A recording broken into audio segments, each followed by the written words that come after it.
And there's been chaotic scenes at Adelaide Airport where passengers have just landed from Perth, unclear if they'll need to go into quarantine.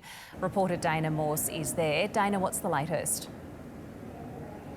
Well, Emma, it's been a bit of a roller coaster here this afternoon at Adelaide Airport ever since WA announced that they'd be going into that hard lockdown situation. Now, we heard from SA Police earlier today that there would be no changes to quarantine or border arrangements, but since then the first plane load of WA passengers has touched down.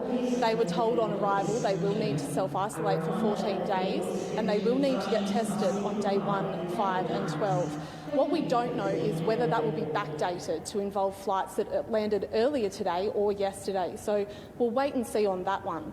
Now, a plane load of passengers is set to depart here to WA in just a few minutes, and they're pretty dismayed to be heading back into a lockdown situation.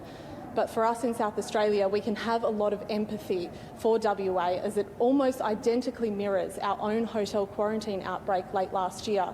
So he's hoping WA get that controlled and contained as quickly as possible. Flying into even more coronavirus uncertainty.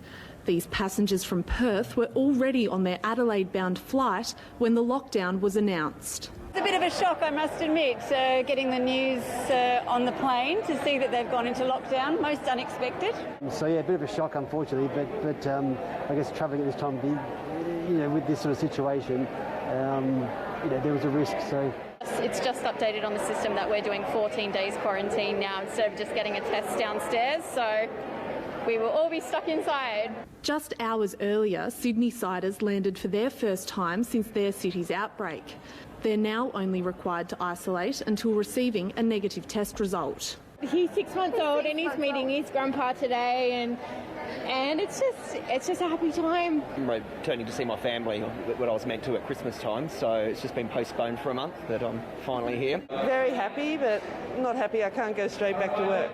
Perth's lockdown comes just weeks before the vaccine rollout begins in Australia. And as we enter the second year of the pandemic, we are mustering the army for the next battle. The state government wants everyone vaccinated against COVID-19 within a year, and they're bringing on nurses, midwives, doctors, paramedics and admin staff to get the job done. This is the largest peacetime operation that South Australia has been involved in. That's why we're recruiting an army of vaccinators and support staff. The Minister is also warning against complacency after a mosh pit developed at Adelaide's Summer Sounds Music Festival.